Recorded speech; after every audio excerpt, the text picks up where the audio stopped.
चित्रभानु की पौराणिक कथा। नमस्ते सनातन धर्म के प्रिय भक्तों, स्वागत है आपका हमारे चैनल सनातन व्रत कथा में, जहां हम सनातन धर्म की पवित्र कथाओं और व्रतों के महत्व को आपके समक्ष लाते हैं। मासिक शिवरात्रि के अवसर पर हम आपके लिए लाए हैं भगवान शिव की कृपा से भरी एक अद्भुत पौराणिक कथा। ये कथा है चित्रभानु नामक शिकारी की, जिसने अनजाने में शिवरात्रि का व्रत और पूजन कर लिया और उसे शिवलोक की प्राप्ति हुई। तो आइए इस पवित्र कथा में डूब जाएं और भगवान भोलेनाथ की महिमा का गुणगान करें। हर हर महादेव।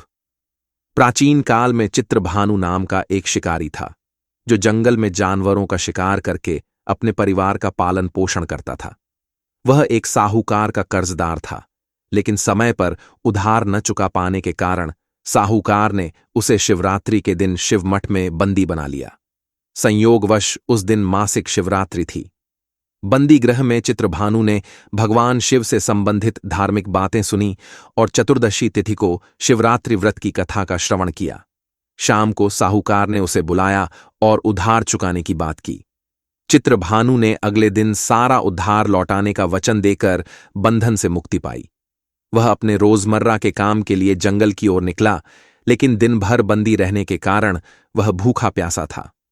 शिकार की तलाश में वह बहुत दूर निकल गया। रात होने पर उसने एक तालाब के किनारे बिल्व वृक्ष पर रात बिताने का फैसला किया। बिल्व वृक्ष के नीचे एक शिवलिंग था, जो बिल्व पत्रों से ढका हुआ था। चित्रभानु को इसकी जानकारी नहीं थी। रात बिताने के लिए उसने पैर की टहनियां टुडीन, जो अनजाने में शिवलिंग पर गिरती चली गईं। भूख प्यास के कारण उसका उपवास भी हो गया और इस तरह अनजाने में उसका शिवरात्रि व्रत और बिल्वपत्रों से पूजन संपन्न हो गया। रात के पहले प्रहर में एक गर्भिणी हिरणी तालाब पर पानी पीने आई। चित्रभानु ने धनुष पर तीर चढ़ाया, लेकिन हिरणी ने विनम्रतापूर्वक कहा, मैं गर्भिणी हूं, जल्द ही मेरा प्रसव होगा। यदि तुम मुझे मारोगे तो 2 जीवों की हत्या होगी। मैं बच्चे को जन्म देकर तुम्हारे पास लौट आऊंगी। शिकारी ने दया दिखाई और हिरणी को जाने दिया। इस दौरान धनुष की प्रत्यंचा खींचने और डीली करने में कुछ और बिल्वपत्र शिवलिंग पर गिर गए, जिससे प्रथम प्रहर की पूजा भी हो गई। कुछ देर बाद दूसरी हिरणी वहां से गुजरी। शिकारी ने फिर तीर चढ़ाया, लेकिन हिरणी ने कहा, मैं अभी अभी रथू से निवृत्त हुई हूं और अपने प्रिय की खोज में हूं। मुझे मिलने दो, मैं जल्दी लौट आऊंगी। शिकारी ने उसे भी जाने दिया। इस बार भी कुछ बिल्वपत्र शिवलिंग पर गिरे और दूसरे प्रहर की पूजा हो गई।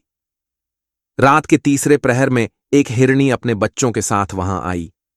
शिकारी ने तीर चढ़ाया, लेकिन हिरणी ने विनती की, मैं अपने बच्चों को छोड़कर लौट आऊंगी। कृपया मुझे मारने में जल्दबाजी न करो। शिकारी ने हंसकर कहा, मैं पहले 2 शिकार गंवा चुका हूं। मेरे बच्चे भूख प्यास से तड्डिए छप रहे होंगे। हिरणी ने फिर कहा, जैसे तुम्हें अपने बच्चों की चिंता है, वैसे ही मुझे भी। मैं वचन देती हूं कि लौट आऊंगी। शिकारी का हृदय द्रवित हो गया और उसने हिरणी को जाने दिया। इस दौरान भी बिल्वपत्र शिवलिंग पर गिरे और तीसरे प्रहर की पूजा संपन्न हुई। रात के अंतिम प्रहर में एक हष्टपुष्ट मृग वहां आया। शिकारी ने सोचा कि इस बार वह शिकार अवश्य करेगा। मृग ने विनम्रतापूर्वक कहा, यदि तुमने मेरी 3 पत्नियों और बच्चों को मार डाला है तो मुझे भी मार दो, ताकि मुझे उनके वियोग का दुख न सहना पड़े। यदि तुमने उन्हें छोड़ा है तो मुझे भी उनके पास जाने दो। मैं वचन देता हूं कि लौट आऊंगा। शिकारी ने मृग को सारी बात बताई और उसे भी जाने दिया। इस प्रकार रात भर उपवास, जागरण और बिल्वपत्रों से शिवलिंग पूजन के कारण उसका मासिक शिवरात्रि का व्रत पूर्ण हो गया।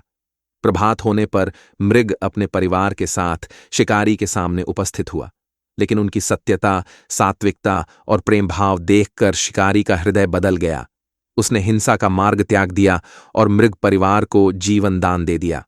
अनजाने में किए गए इस शिवरात्रि व्रत और पूजन के प्रभाव से चित्रभानु का हृदय निर्मल हो गया।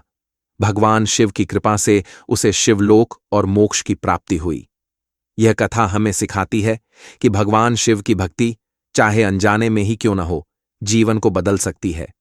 दया, करुणा और सत्य जैसे गुण आत्मा को शुद्ध करते हैं।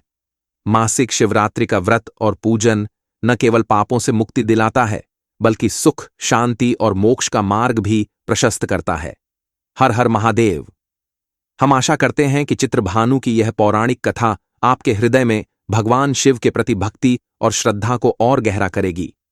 मासिक शिवरात्रि का यह पवित्र व्रत आपके जीवन में सुख, शांति और समृद्धि लाए। भोलेनाथ की कृपा आप पर सदा बनी रहे।